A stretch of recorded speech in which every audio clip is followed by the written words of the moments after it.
Bien-aimés dans le Seigneur, je vous salue dans le nom précieux de notre Seigneur et Sauveur Jésus-Christ. Aujourd'hui, nous allons parler sur un peuple divinement averti. Et pour comprendre ce sujet, nous allons lire notre écriture de base en Luc au chapitre 2, à partir du verset 25 jusqu'au verset 26. Et voici, il y avait à Jérusalem un homme appelé Siméon. Cet homme était juste et pieux. Il attendait la consolation d'Israël et l'Esprit Saint était sur lui. Il avait été divinement averti par le Saint-Esprit qu'il ne mourrait point avant d'avoir vu le Christ du Seigneur. Dans cette écriture, la Bible nous montre qu'il y avait un homme du nom de Siméon. Cet homme attendait aussi la venue du Seigneur Jésus-Christ, comme plusieurs autres enfants d'Israël l'attendaient à son temps. Mais la Bible dit que cet homme de Siméon, dans son attente, il attendait la venue du Messie et il était divinement averti par le Saint-Esprit qu'il ne devait jamais mourir sans avoir vu le Christ du Seigneur. Et cet homme de Siméon m'a beaucoup intéressé par rapport à sa vie. J'ai constaté que dans son attente, il avait 4 qualités principales. La première qualité, la Bible dit, cet homme était juste. Deuxièmement, il était pieux. Et troisièmement, il attendait la consolation d'Israël. Et quatrièmement, il était averti divinement par le Saint-Esprit. C'était un homme qui était à l'écoute du Saint-Esprit. Ces qualités doivent constituer aujourd'hui les qualités qui doivent incarner tous ceux qui attendent la venue de Jésus-Christ.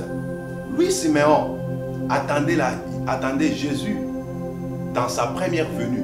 Mais nous, aujourd'hui, nous attendons Jésus dans sa seconde venue.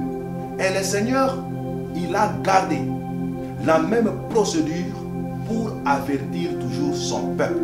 Siméon était averti divinement par le Saint-Esprit qu'il ne mourrait point sans avoir vu le Messie, le Christ du Seigneur. Alléluia. C'est la même chose aussi, nous, mes chers bien-aimés.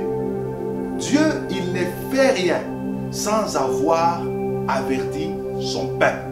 Avant que Dieu libère un événement sur la terre, il commence toujours par avertir.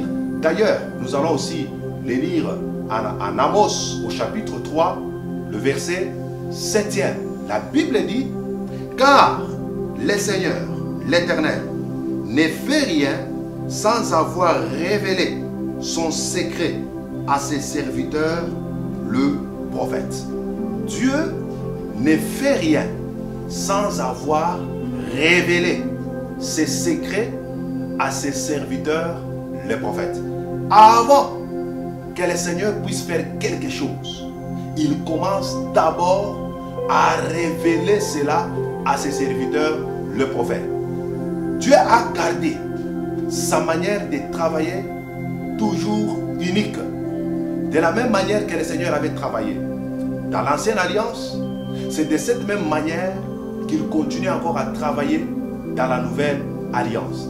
Il avertit toujours son peuple. C'est pourquoi, mes chers amis, il est très important, si vous êtes le peuple de Dieu, de veiller, d'être à l'écoute de ces avertissements. Il ne faut pas faire semblant aux avertissements de Dieu. Dieu, dans chaque génération, il a toujours des bouches qui parlent. Dieu, dans chaque temps, il y a toujours des gens qui l'envoient pour parler. N'oubliez pas, au temps de Jean-Baptiste, quand on lui a posé la question, es-tu le Messie, es-tu le Christ? Il dit non, moi je ne suis pas le Christ, mais je ne suis que la voix de celui qui crie dans les déserts. Remarquez que Jean était la voix. Mais il y avait quelqu'un qui criait au travers de sa voix. Donc le véritable homme de Dieu, ce sont des bouches autorisées. Dieu parle au travers de ses serviteurs.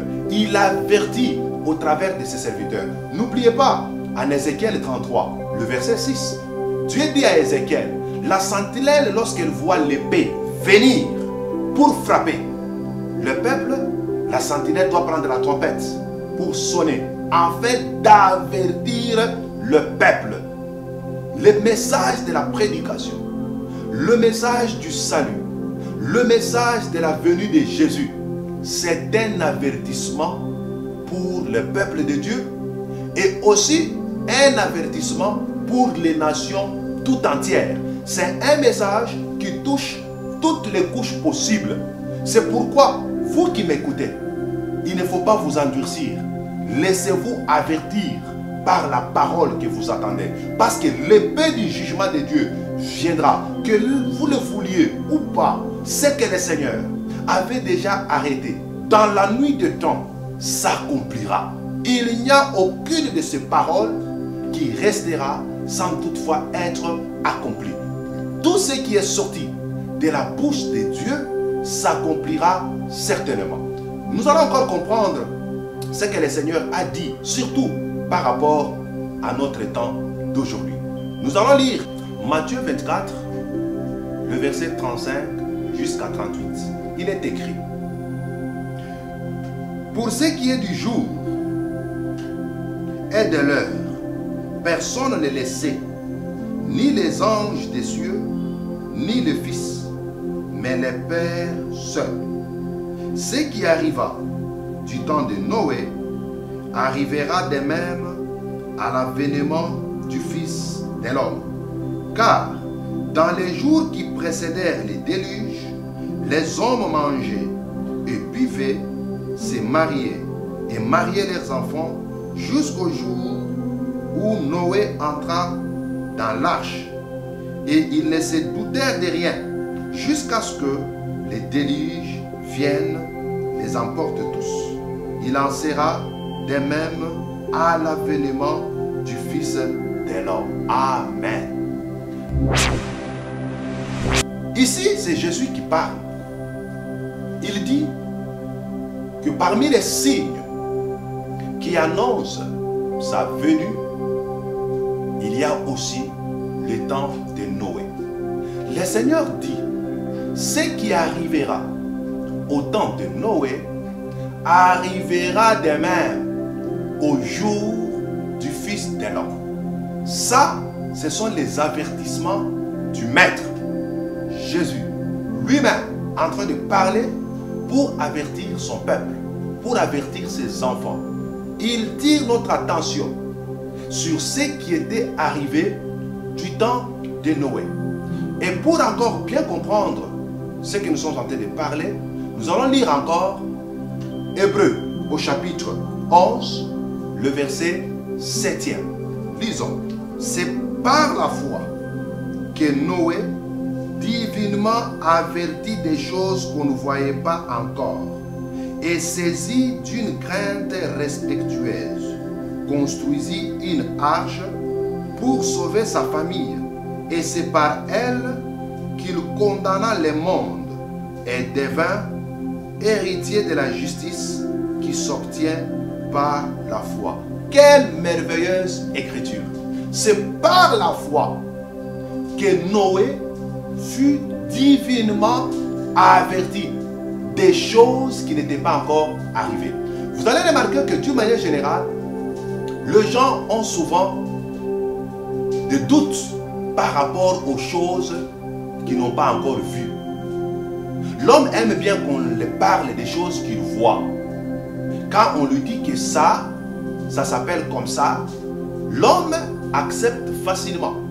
Mais lorsqu'on commence à parler des choses à venir, lorsqu'on commence à parler des choses qui ne sont pas encore montées dans le cœur de l'homme, que l'œil de l'homme n'a pas encore vu, souvent l'homme doute de cela.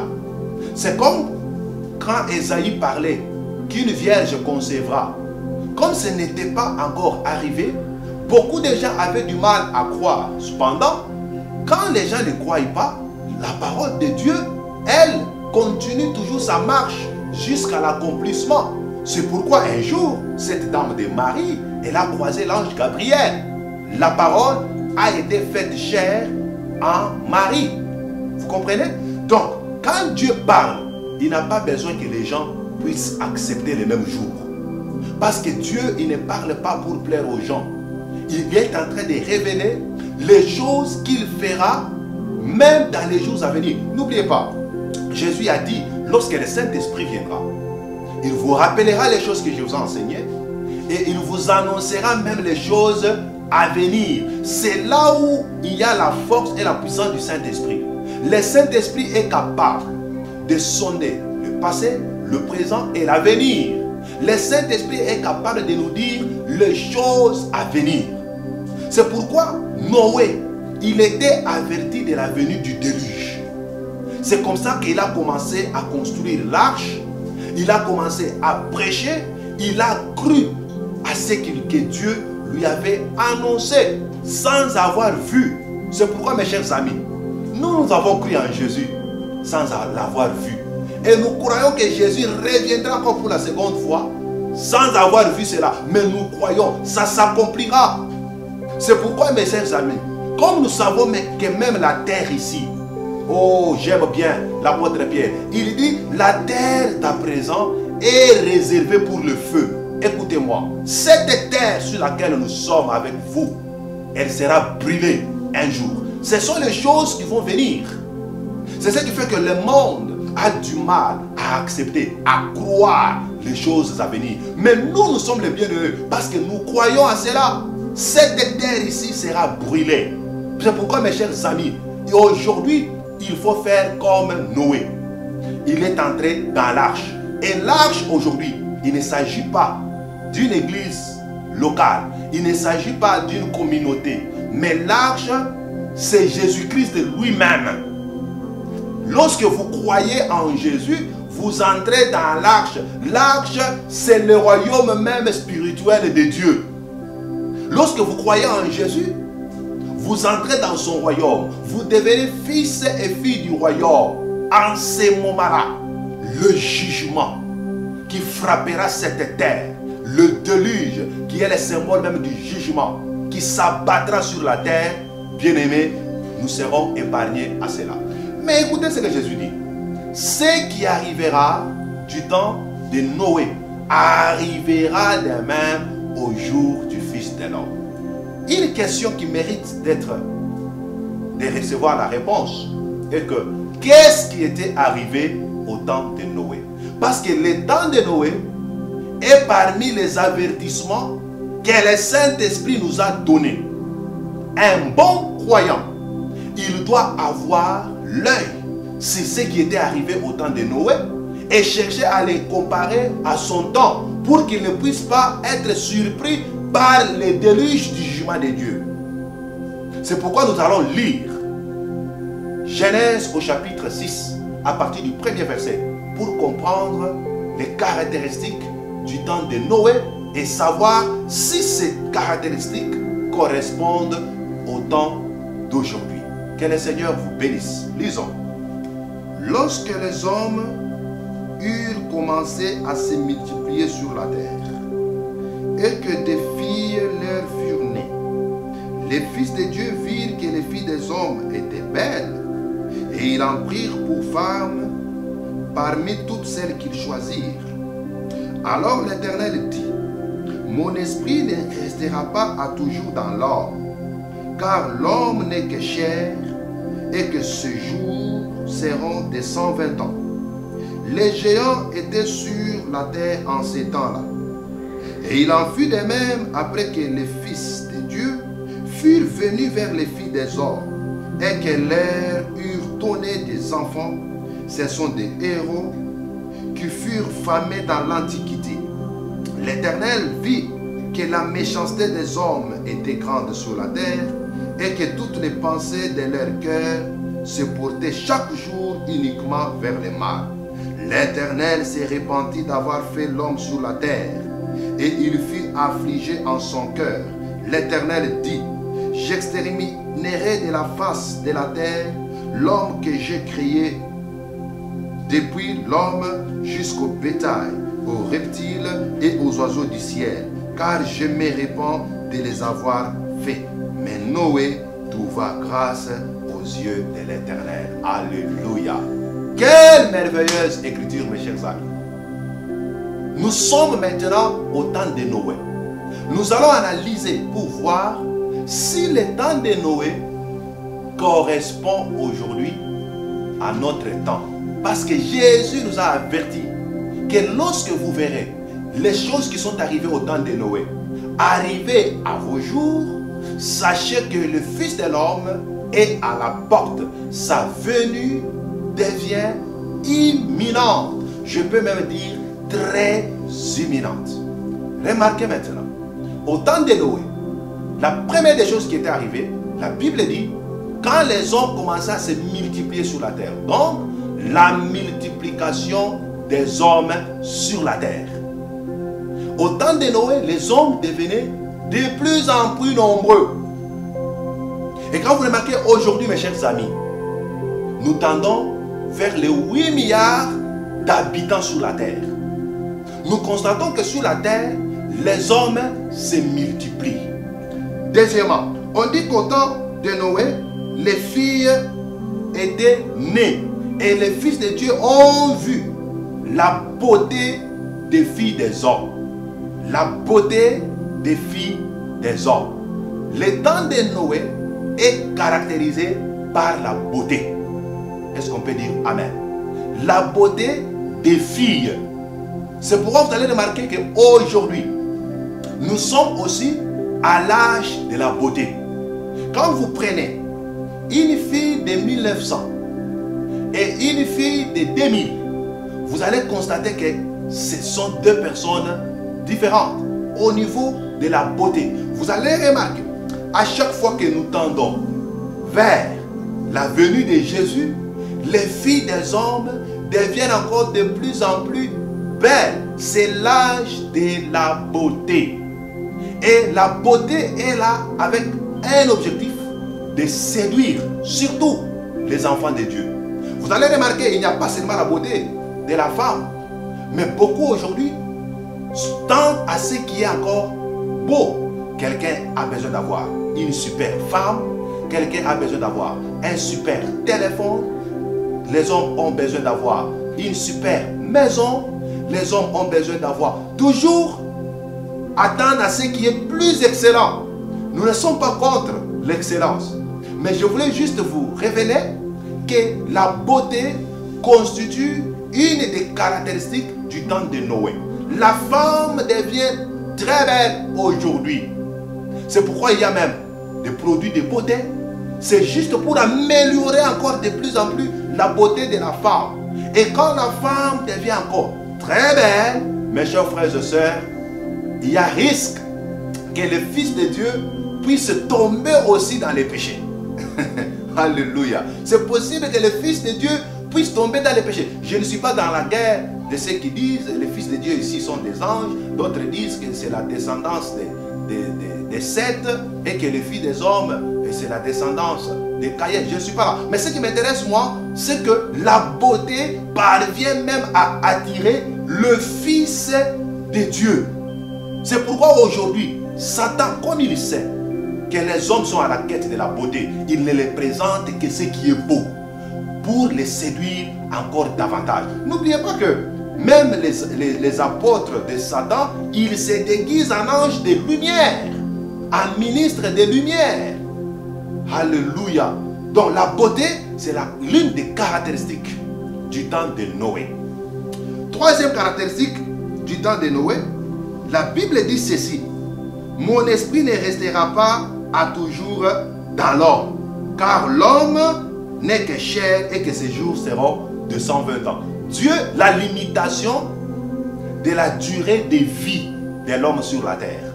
Mes chers amis, avant le temps de Noé, les hommes avaient la capacité de vivre même 960 ans, 930 ans, ou plus de 800 ans. Mais comme le péché a augmenté, au temps de Noé, cela a amené Dieu à diminuer sensiblement le nombre de jours de vie de l'homme sur la terre. Et Dieu dit, mon esprit ne restera pas toujours dans l'homme. Et ces jours ne seront que de 120 ans. Et vous allez remarquer qu'aujourd'hui, c'est la même réalité. Il est très rare de trouver aujourd'hui les hommes de plus de 100 ans. Je dis bien très rare. Très rare. Parce que le péché a augmenté sur la terre et la conséquence du péché, selon Romains chapitre 3, le verset 23, c'est la mort. Le salaire du péché, c'est la mort. Romains 6, 23, c'est la mort. Et le don gratuit, c'est Jésus-Christ.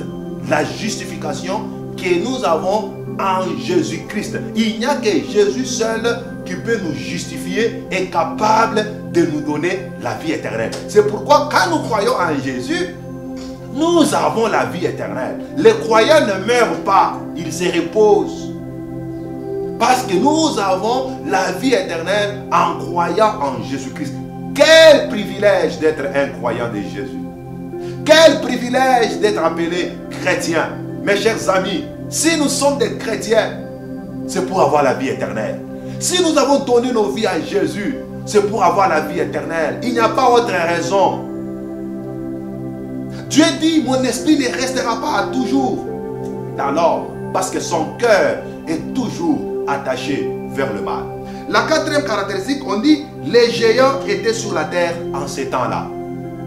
La présence des géants, que nous appelons même en d'autres termes des Néphilim. Ce sont des géants. Quand on parle des géants, à l'époque, bien sûr, c'était des géants par rapport à la taille, qu'on peut appeler en d'autres termes, le fils d'Anak. C'était des géants. Mais aujourd'hui, nous avons des géants dans la mentalité. Nous avons aujourd'hui des géants dans l'intellectualisme. Ce sont ces géants qui sont maintenant parmi nous. Ce sont eux qui créent des réseaux sociaux. Ce sont eux qui inventent des choses encore terribles. Ils inventent des armes. Ils sont capables de découvrir même les forces qui sont liées à la nature. Et ils cherchent à révéler cela aux hommes. Les géants aujourd'hui, ce sont les grands dirigeants du monde. Parce que la plupart des mots du temps de Noé étaient créés par des géants. La plupart des abominations du temps de Noé étaient créées par des géants. Mais aujourd'hui, la plupart des personnes qui commettent les abominations, ce sont des géants. Ceux qui votent les lois pernicieuses, les lois contre nature dans des parlements, qui sont-ils? Ce sont des géants. Ce sont eux qui acceptent les mariages homosexuels. Ce sont eux qui acceptent la chirurgie esthétique. Ce sont ces gens-là, ces géants, qui sont capables de placer même des satellites dans l'espace juste pour contrôler les hommes. Ces géants, ils sont parmi nous, mes chers amis. Et ils planifient des choses. Le coronavirus que le monde est en train de connaître aujourd'hui, ce sont des virus créés par ces géants pour les objectifs qu'eux-mêmes savent. C'est pourquoi vous allez remarquer que ces géants, ce sont les grands dirigeants du monde. Ce sont eux qui ont la vision du monde. Ils amènent le monde là où ils veulent. Et si quelqu'un essaie de les résister, il devient automatiquement leur proie. Ils sont prêts à vous tuer, à vous éliminer, juste parce que vous vous opposez à sa vision. Les géants étaient à l'époque de Noé et les géants sont parmi nous encore aujourd'hui. La cinquième ou sixième caractéristique, on dit qu'il y avait aussi des héros. Et ces héros étaient fameux dans l'Antiquité. Ce sont eux qui ont commis des meurtres à l'époque de Noé. Ils étaient nombreux à l'époque de Noé. Et aujourd'hui, nous les constatons parmi toutes les nations. Ici au Congo, à Kinshasa, on parle de Kuluna. Ces gens-là, ils sont prêts à couper même les seins d'une femme parce qu'il a besoin d'avoir de l'argent. Et ce sont des grands bandits que nous trouvons dans le monde aujourd'hui. Ce sont des meurtriers. C'est pourquoi, au temps de la fin, la Bible dit que les hommes seront cruels. les hommes seront méchants. La méchanceté fait partie des caractéristiques du temps de Noé. Et nous le constatons aujourd'hui. Les hommes sont devenus encore de plus en plus méchants. Et pour terminer, on dit que le cœur de l'homme ne se tournait que vers le mal. Frères et sœurs, à quoi ton cœur se tourne couramment? Ton cœur se tourne à quoi? Parce qu'au temps de Noé, le cœur des hommes était tourné chaque jour vers le mal. Regardez seulement la télé, la radio. Vous remarquez, il y a des guerres. Il y a des cris de guerre. La méchanceté des hommes se voit à l'œil nu. L'homme est devenu plus méchant qu'auparavant. L'injustice règne dans le monde aujourd'hui. Ce sont les signes de la méchanceté. Et au temps de Noé, l'homme était devenu très méchant. Est-ce que nous le constatons aujourd'hui? La réponse est oui. Est-ce que les hommes se sont-ils multipliés sur la terre? La réponse est oui. Est-ce que sommes-nous à l'âge de la beauté? La réponse est oui. Est-ce que voyons-nous des géants, des Néphilim sur la terre? La réponse est oui. L'homme meurt-il avant? La réponse est oui. Y a-t-il la méchanceté sur la terre? La réponse est oui. Donc, mes chers amis, nous sommes en train de voir le temps de Noé s'accomplir à notre temps. Par conséquent, Jésus revient bientôt. Je ne serai pas étonné d'écouter la dernière trompette sonner. Parce que la dernière trompette, elle ne sera pas sonnée par un homme, mais elle sera sonnée par l'archange.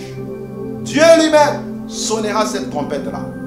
Je ne serai pas surpris que cette trompette puisse sonner même aujourd'hui. Elle peut sonner demain, elle peut sonner après un mois, elle peut sonner après une année. L'essentiel, nous devons être toujours prêts. Et c'est un avertissement pour toi. Le peuple divinement averti. Dieu, il t'a averti. Le déluge va venir bientôt. Le déluge va frapper sur la terre. Vous savez, à l'époque de Noé, ils n'avaient jamais vu une pluie de 40 jours et 48 nuits. Lorsque Noé prêchait, et se moquait de lui, il disait, mais qu'est-ce que ce monsieur est tenté de raconter? Ça n'arrivera jamais. Le déluge ne tombera jamais. Toi, tu as déjà vu une pluie de 40 jours et 40 nuits? Écoutez, mon ami, tu peux douter comme tu veux, mais je te dis que Jésus revient bientôt. Tu peux refuser comme tu veux, mais cette terre ici, elle sera brûlée. Jésus nous a donné des signes. Il a dit, remarquez le temps de Noé. Quand nous avons vu, étudier avec vous ensemble ce temps de Noé, ne vois-tu pas ceci s'accomplir dans notre temps aujourd'hui? Pensez-vous que la parole de Dieu restera sans effet, sans être accomplie? Elle s'accomplira exactement. Comme Dieu nous avait donné des signes, et parlant du temps de Noé, les comparant au jour des fils de l'homme, mes chers amis, si ces signes se sont accomplis, donc sa venue aussi s'accomplira. Et bientôt, très bientôt, le Seigneur Jésus, il va revenir. Il faut toujours être prêt pour le recevoir. Que le Seigneur Dieu, qu'il vous bénisse. Avec tout cœur, j'attends vos commentaires, j'attends vos questions. Et si toi qui me suis, tu n'es pas encore abonné, je vous en supplie de le faire le plus vite possible. Soyez bénis là chez vous, soyez dans la joie, soyez dans la paix. Au nom de Jésus-Christ de Nazareth, j'ai ainsi prié. Amen.